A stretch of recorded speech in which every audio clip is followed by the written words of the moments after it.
Missile हमले किए गए भारत की तरफ से, तो उसके बाद से लेकर मुझे नहीं लगता कि पाकिस्तान की सारी आवाम जो है वो सोई होगी, वो नजर रखे हुए है। अब की दफा वो मैसिव ड्रोन स्वार्म्स लेकर आ रहे हैं ताकि शहरों में हर जगह ड्रोन ही ड्रोन उड़ रहे हो। किसी शहर में किसी गली में गिर जाए वो इतनी कैजुअलिटीज होंगी कि हमारी जो सिविल डिफेंस या हमारी मेडिकल सर्विसेज हैं वो ओवरवेलम हो जाए। पाकिस्तान पॉलिसी साजी और अमल दरामद में करप्शन और गैर जरूरी असर रसूख को कम करे। हमने कभी आजादी नहीं ली, कभी अपनी जिंदगी में IMF से बाहर नहीं निकले। वो तो पानी बंद करने की तैयारियां कर रहे हैं, बल्कि करना शुरू कर दिया है। देखिए नरेंद्र मोदी के नमस्कार दोस्त, भारत विशेष में देखिए। भारत के ऑपरेशन सिंदूर के बाद पाकिस्तान के लिए बड़ी परेशानी। IMF बेलआउट पैकेज पर 11 शर्तें लगाता है, चेतावनी देता है। IMF ने पाकिस्तान को चेतावनी दी कि बेलआउट कार्यक्रम के राजकोषीय, बाहरी और सुधार लक्ष्यों को भारत पाकिस्तान तनाव के कारण बढ़ते जोखिम का सामना करना पड़ सकता है। बताऊं 10 जहाज गिरा सकते थे हम। उस दिन इस पोजीशन में थे आप, फिर और ये क्यों नहीं गिराए गए ये बताएं। देखें वो आप बच्चे रहे हमारे पास कोई विजुअल एविडेंस नहीं। इस पूरी प्रेस कॉन्फ्रेंस में एक तस्वीर नहीं दिखाई गई कि हमारा कोई फतह मिसाइल भारत के किसी जगह लगाओ। Not a single picture. खतरे की घंटी इस वक्त जो है टर्की के अंदर सुनाई दे रही है। नरेंद्र मोदी मजाक से हटके इज अ साइकोपैथ। मेरा ख्याल है उसको बस और मौका मिलता नहीं है। कौम देख चुकी है कि नरेंद्र मोदी किसी भी वक्त दाखिल हो जाएगा। तो बाबर क्रूज मिसाइल एक एडवांस मिसाइल, हमने ये क्यों नहीं इस्तेमाल किया? Visual evidence. इस पूरी प्रेस कॉन्फ्रेंस में एक तस्वीर नहीं दिखाई गई कि हमारा कोई फतह मिसाइल भारत के किसी जगह लगाओ। Not a single picture. Pakistani कौम को कोई परेशानी नहीं होनी चाहिए। इंडिया पाकिस्तान का पानी बंद नहीं कर सकता। अच्छा, वो कैसे? भाई छोड़ देना। अगर वो कोई डैम भी बनाएंगे ना 10 साल बाद, 15 साल बाद, तो तब भी उस डैम का कंट्रोल हमारे हाथ में होगा। और अभी भी जिन डैमों के जरिए उन्होंने थोड़ा 3-4 दिन के लिए पानी बंद किया है, उन डैमों का कंट्रोल आपके हाथ में है। इंडिया में बने डैमों का कंट्रोल सर पाकिस्तान के हाथ में कैसे हो सकता है? ये वैसे ही हो सकता है जिस तरह हमने राफेल जहाज का रडार सिस्टम और रेडियो सिस्टम जैम कर दिया था, वैसे ही हो सकता है। अब आगे नहीं पूछना। हम एक हमसाये के साथ क्यों आज तक 76 साल से एक ताल्लुकात अच्छे इस्टेब्लिश नहीं कर सके? सही बात है सर। ये असल हमारी प्रॉब्लम है। हमने भी इधर रहना है, उसने भी इधर रहना है जी। लेकिन हमने जो रास्ता चुना लड़ाई का, वो हमने गलत चुना। हमारे यहाँ पे एजुकेशन का लेवल उनसे कंपेयर कर लें। जंग तो असल यही है कि आपका मुल्क की एजुकेशन का लेवल क्या है, उनका क्या है। हमारे बच्चे यूरोप में जाते हैं घर बार बेच के, कंटेनर में जाते हैं, जाके डिंकी लगाते हैं, सारा करते हैं। ये ऐसी सिचुएशन आई क्यों?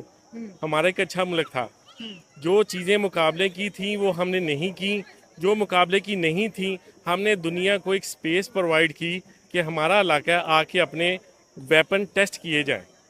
इससे ज़्यादा हमारी ना जंग की कोई हैसियत है, ना किसी मामले की ऐसी कोई हैसियत है। हाँ। दुनिया में हमने कभी आपस में बात करने की कोशिश ही नहीं की। जो बच्चा पैदा होता है उसको सबसे पहले बताया जाता है कि हमारे सराउंडिंग के सारे ममालिक हमारे दुश्मन हैं।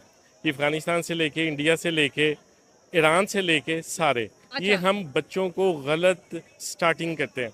मैं समझता हूँ कि जो इंडियन डेलीगेशन है उसको काफ़ी एज हासिल है कि वो लोग अपने तौर पे वो एक कॉम्प्रिहेंसिव, वेल आर्टिकुलेटेड एक नैरेटिव जो उन्होंने बिल्ड किया है उसको वो प्रेजेंट कर सकते हैं। हमारा जो डेलीगेशन गया था, इन्होंने सिर्फ जो एक ऑलरेडी जो हमारा एक मिलिट्री एक नैरेटिव है इस पूरी सूरत हाल के हवाले से, उसी को उन्होंने आगे प्रेजेंट कर दिया। सिर्फ ये था कि प्रेजेंट करने वाले सिविलियन थे, नैरेटिव जो था वो मिलिट्री का था।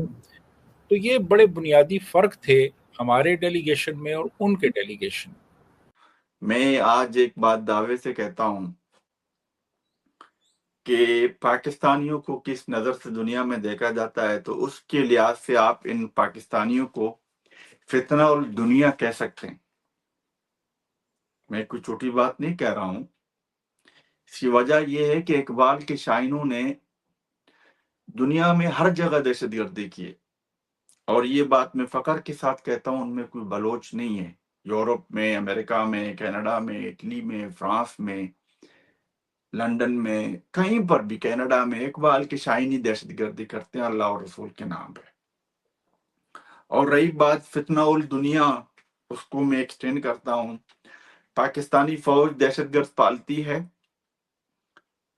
ट्रेनिंग देती है, बम्बई बेचते हैं, पहलगाम में, ये दुनिया को पता है।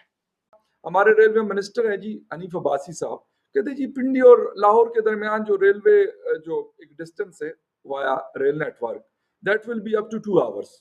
अब 4.5 से 5 घंटे लगते हैं लाहौर तक पहुंचने में ट्रेन के जरिए। अब मुझे ये बताएं कि ये इनके पास कोई जादू की चड़ी है कि इसी रेलवे ट्रैक के ऊपर जो है वो स्पीड ट्रेन जो है वो चलेगी। 70-80 किलोमीटर से ऊपर की ट्रेन चल नहीं सकती हमारी, तो 2 घंटे में कैसे ये डिस्टेंस होगा ये मुझे नहीं पता। यानी अब्बासी साहब और मैडम मरियम नवाज शरीफ साहिबा बता सकती हैं कि ये कैसे होगा। मतलब वो बातें करें जो कम से कम, मैं कहता हूँ ना, रेलवे ट्रैक आपने बेहतर किया होता तो उस पर ट्रेनें शायद हर किस्म की आप चला सकते थे। आपकी गुड्स ट्रेन की भी स्पीड्स अच्छी हो जाती, आपकी जो एग्जिस्टिंग ट्रेन है ये भी मतलब टाइम से पहुंचना शुरू हो जाती। जो 25-25, 30-30 घंटे लगाती है तो हो सकता है 18, 20, 22 घंटे में पहुंचती, और जो 22-24 घंटे लगाती है तो हो सकता है वो 12 से 14 या 16 घंटे में पहुंचती। तो लाजमी सी बात है लोग प्रेफर करते हैं ना उसको। अपनी गुड्स जो है हमारी 90%, 95% गुड्स जो है वाया रेल रोड नेटवर्क वो चल रही होती है। क्यों? पाकिस्तान में जेल ब्रेक का ये कोई पहला वाकया नहीं है, बल्कि पिछले 20 साल में ये 5वां वाकया है। थोड़ी सी उसकी तफसील अगर आपको मैं बताऊं तो वो कुछ इस तरह है कि गिलगित बल्तिस्तान में 2004 में जेल ब्रेक हुई थी, जिसमें 4 दहशतगर्द कैदी जो है वो वहां से भागने में कामयाब हो गए। उनका कुछ पता नहीं कि उनको पकड़ा गया कि नहीं। उसके बाद 2017 में कराची सेंट्रल जेल में एक जेल ब्रेक हुई, और इस जेल ब्रेक का जो लिंक है वो अलकायदा और लश्कर जंगवी से बताया जाता है कि उन्होंने ये जेल ब्रेक जो है ऑर्केस्ट्रेट की थी। और इसमें जो कैदी थे उन्होंने 35 फुट की जो है सुरंग खोदी थी, 35 फुट की सुरंग खोदी थी अपने सेल से जहां वो कैद थे। जितने मुस्लिम कंट्रीज हैं आपको एज सच डेमोक्रेसी बहुत कम मिलेगी। हमने इंडोनेशिया में कहेंगे कि डेमोक्रेसी, वहाँ भी लंबे पीरियड ऑफ डिक्टेटरशिप देखी हमने, सुकार्नो और सुहार्तो और बाकी देशों में या तो खिलाफत है, मतलब बादशाहत है, सऊदी अरब वगैरह में, वरना आप Iran, Iraq, Libya, Syria, Muslim countries का हाल देख लें। अजीज दोस्तों, पाकिस्तान आर्मी पे मैं बात करना चाहूँगा। पाकिस्तान आर्मी के चीफ जो हैं आसिम मुनीर अभी बलूचिस्तान के बारे में स्पीच कर रहे थे, तो याह्या खान की स्पीच मुझे याद आई जो वो ईस्ट पाकिस्तान के लिए कर रहे थे। आपको हमको अक्सर सभी को मालूम है कि हमारे कॉन्टिनेंट में जो मसला आया, पहले तो एक अरब इन्वेंशन की वजह से आया, ठीक है। उसके बाद वो इस्लामिक रिवॉल्यूशन, मुगल और सभी चीजें हमारे पास चलती रही। उसके बाद जो हमारे पास बड़ा कारण अनरेस्ट का अभी तक जो चल रहा है वो ब्रिटिश की अननेचुरल डिवीजन थी इस एरिया में, और unnatural creation of Pakistan state का उन्होंने एक काम कर दिया। तो जब तक जो बुराई की जड़ है, जो बुनियाद है, कैंसर का जो बुनियाद है, उसको आप जड़ से खत्म नहीं करेंगे ना। जो कैंसर की बुराई की एक अलामत है या जो बार बार सामने आती है, आप देख लेना, कश्मीर पे अटैक 1948, बलोचों पे अटैक 1948, आप देख ले, पख्तूनों पे अटैक, इंडिया पे तीन मरतबा जो है अटैक किया गया, फाइट की गई, बांग्लादेश पे अटैक किया गया, कितने बंगालियों को, औरतों को, और हमेशा ये कौन करता आया है। जैसे उनकी करेंसी है जो, वो भी हमसे ज़्यादा इवन के, क्यों? क्योंकि यही के प्रोपेगेंडा चल रहा है। वो उनको लोगों को जा के यही बताते हैं कि पाकिस्तान जो है वो एक गरीब मुल्क है और वो एक टेररिस्ट मुल्क है।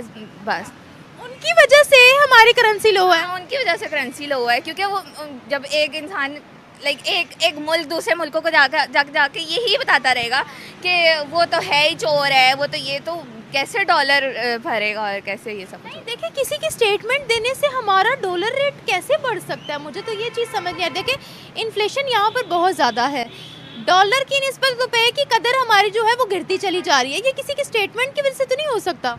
स्टेटमेंट की वजह से हो सकता है, जब कहा जाएगा कि ये चोर हैं, ये सब कुछ खुद खा लेते हैं, तो फिर कोई क्यों इन्वेस्ट करेगा। चलिए हम भी तो कहते हैं कि इंडिया जो है वो पाकिस्तान में मुदाखलत करता है, इंडिया दहशतगर्द है, इंडिया दहशतगर्दी करता है और इंडिया जो है वो मुसलमानों पर जुल्म करता है। उनका डॉलर रेट क्यों नहीं बढ़ रहा? फिर उनका डॉलर रेट मुझे नहीं पता क्यों नहीं बढ़ रहा, लेकिन हमसे काफ़ी ज़्यादा बढ़ा हुआ है उनका, हमसे ज़्यादा है उनका जो है रुपए की कीमत जो है उनकी वो ठीक है। हाँ वही कह रही हूँ कि हमारे रुपए से ज़्यादा ही है उनके रुपए की कीमत। उन्होंने क्या प्रोपेगेंडा किया जो हमारे रुपए की कदर गिर गई है? करते हैं ना लोग, ऐसे अक्सर माना जाता है उनकी बात, अक्सर नहीं मानते, अक्सर मान लेते हैं, और वो उनकी वजह से ये सारा कुछ हो रहा है ना। लेकिन देखें इसमें कुछ चीज़ें ऐसी है जहाँ पे इंडिया को हमारे ऊपर एज हासिल है। एक तो ये कि वहाँ पे इस वक्त जैसी भी है बहरहाल एक डेमोक्रेटिकली इलेक्टेड गवर्नमेंट है। हमारे यहाँ जो इस वक्त गवर्नमेंट है उसकी जो लेजिटिमेसी है उस पर एक बड़ा क्वेश्चन मार्क है। यानी जो इलेक्शंस हुए थे उन इलेक्शंस में किस हद तक एक रिप्रेजेंटेटिव गवर्नमेंट आई है, इस पे एक क्वेश्चन मार्क है, पहली बात। अच्छा, दूसरा ये है कि उन्होंने ऑपोजिशन के एक लीडर को, कांग्रेस के लीडर को उन्होंने इस जो उनका मेन डेलीगेशन था उसके लीडर, और जो एक बहुत मजा हुआ एक सिफारतकार मैं उसको कहूँगा क्योंकि वो यूनाइटेड नेशंस में वो काम कर चुका है, इंटेलेक्चुअल है, राइटर है। हमारा जो बिलावल था वो ज़्यादातर वो उसने जो सहारा लिया वो अपनी अंग्रेज़ी का और अपने स्टाइल का, और कोई नैरेटिव बिल्ड नहीं कर सकी हमारी साइड एज सच। बलोच तो अपने आप को पाकिस्तानी नहीं कहते, पश्तून तो नहीं कहते, सिंधी तो नहीं कहते, मगर ये मजाक है पंजाब के लोगों के लिए कि उस बंदे ने पंजाब के लोगों की जो वोट की जो पावर है उसको सलब करके, जो इमरान खान जो जेल में, दुनिया को पता है उसकी पार्टी जीत चुकी थी। आपका डिफेंस मिनिस्टर खुद कहता है, मेरे अल्फाज नहीं है, आपके डिफेंस मिनिस्टर के अल्फाज है, ख्वाजा आसिफ की, ये फौज किसी काम की नहीं है, इसने कोई जंग नहीं जीती, ये झूठ बोलते रहते हैं, इनके बड़े बड़े पेट हैं, इन्होंने हमारा पूरा बजट खाया हुआ है।